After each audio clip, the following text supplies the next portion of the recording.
Somaliland, a land that defies misconceptions and exposes the hidden truths buried in history. Once a British protectorate, Somaliland gained its sovereignty on June 26, 1960. The international community didn't waste a moment in recognizing this new nation. Over 35 countries, including influential members of the United Nations Security Council like China, the United States, and the United Kingdom, quickly acknowledged Somaliland's independence. It was a proud moment for the people and their newfound nation. Over 30 states sent congratulatory telegrams to the Somaliland government welcoming it to the comedy of nations. But here's where the story takes a disturbing turn. Soon after, there was talk of a merger between Somaliland and Somalia, aiming to create an ethno-national state called the Somali Republic. However, due to legal blunders, this merger never materialized. Contrary to popular belief, in 1960 it was Somalia that merged with the already recognized state of Somaliland, while Somalia itself was under a United Nations trusteeship. It's important to understand that Somaliland has never been a part of Somalia. In fact, it was Somalia that merged with the already recognized state of Somaliland, while Somalia itself was under a United Nations trusteeship. Now let's dig into the legal perspective.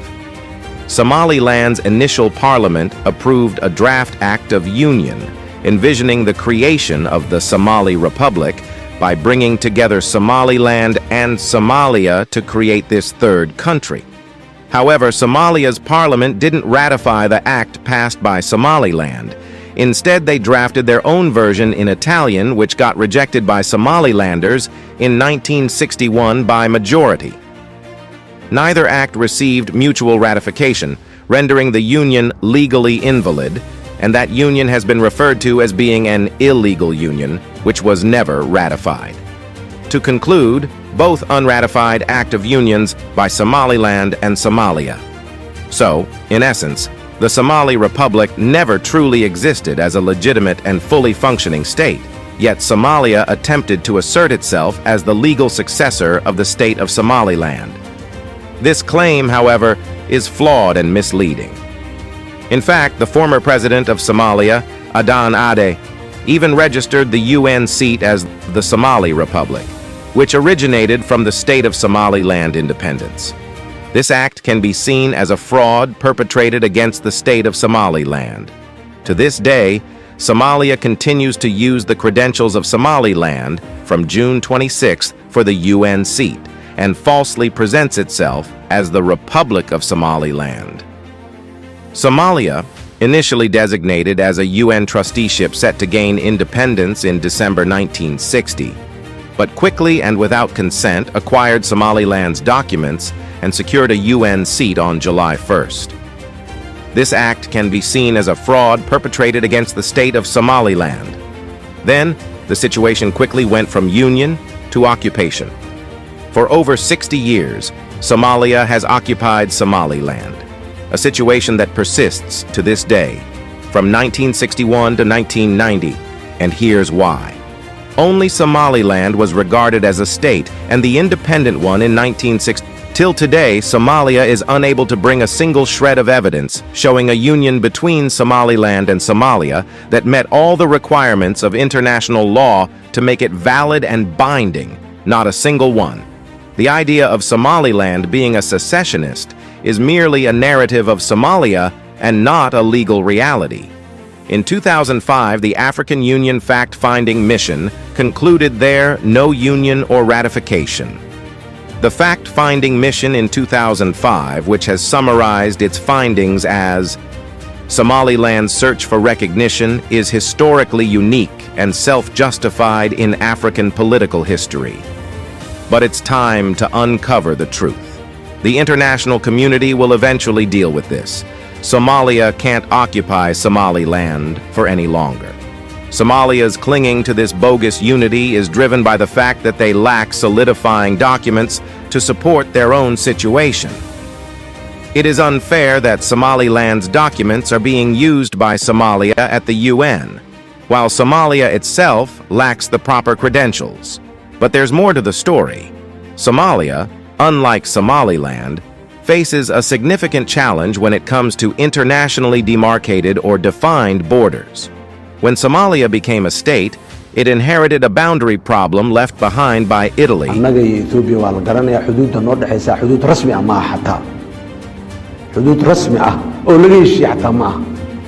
marka issue ma qadiyad maanta taagan ma aha laakiin waa meeshaasi taagantaa taariikhiyeed meeshaasi joogtaa.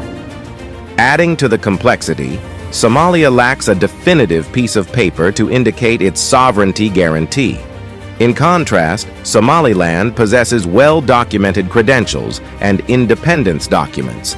The absence of international re-recognition and the dispute surrounding Somalia's changing the narrative to secessionists covered up the reality.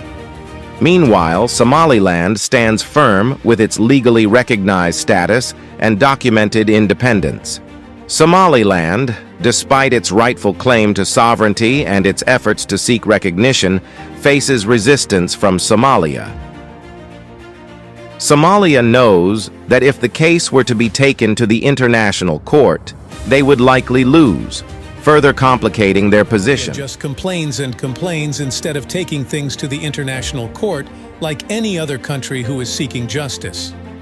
If they really think Somaliland is theirs and Ethiopia is in the wrong, why not prove it where it matters? In front of the international court? Going to trial would show everyone what the true facts are. They must know the international court would figure out pretty quick that Somalia occupied Somaliland. Even worse, going to court might make Somalia held accountable for the killing of all innocent Isaaq people and open the Isaaq genocides case. No wonder Somalia would rather push for a propaganda go to the court and get in trouble for its occupation. It's pretty obvious Somalia just wants to confuse everyone with media propaganda instead of dealing with things properly through law. They know their story wouldn't hold up if judges started asking real questions and demand evidence. If Somalia's claim was solid, why all the fuss about proving it? A lot of people assume Somaliland's quest for regaining their statehood started in 1991. That's not true. Actually, it started in 1961, right after the occupation of the Republic of Somaliland. From that very first year of occupation, the people of Somaliland resisted.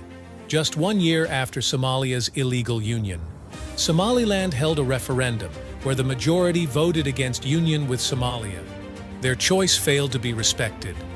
Somaliland officers led by Abdullahi Congo carried out the first liberation coup attempt to free their occupied country in 1961. A group of Somaliland military officers were put on trial for treason in Somalia's Supreme Court. However, the presiding judge dismissed the charges, confirming that no legal act of union between Somaliland and Somalia ever existed.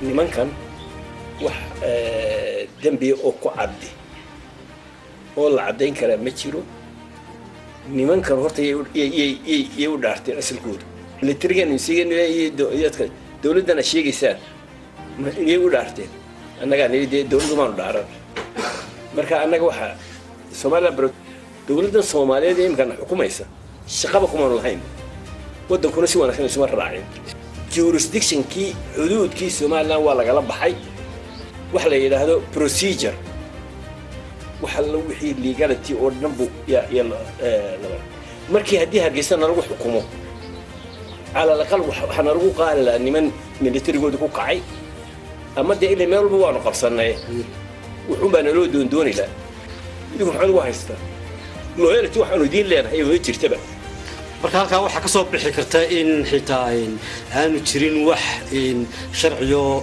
midnimo muujinaya oo xeero laba dawladood isku darsaday wax ka hadlayeen inuu jirin baa ka soo baxaysa horta laba dawladood israacsan ma jirin ba waxaanu cadeynay dawladana leedin waa la dagaalanteen oo inqilaab ku sabab loo cadeeyo halkii joogto waa dawladda labada qawaaniin leh waa dawladda labada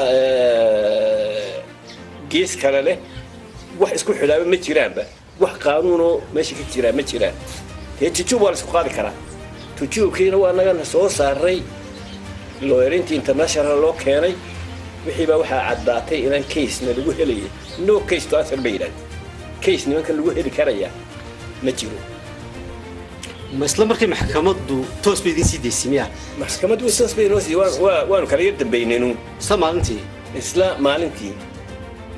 This has marked the beginning of Somaliland's long freedom fight. They have continually resisted Somalia's illegal takeover of their land through multiple uprisings and liberation movements over the past 60 years. Again in 1979, another liberation attempt was made against Somalia's illegal occupation.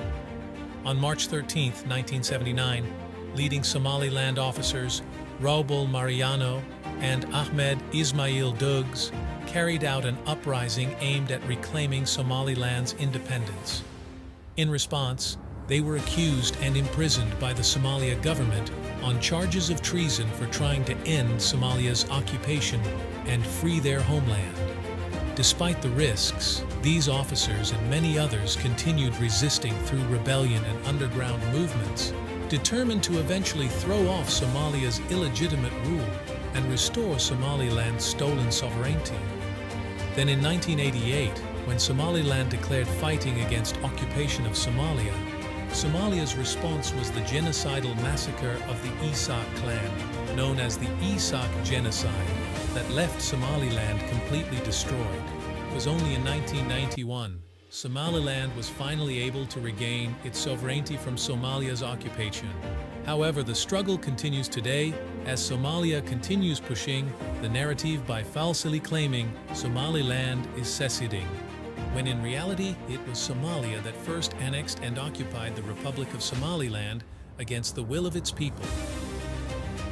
Illegally diminishing Somaliland from a state to a mere region, Somalia fabricated the fiction of a unitary to legitimize its occupation.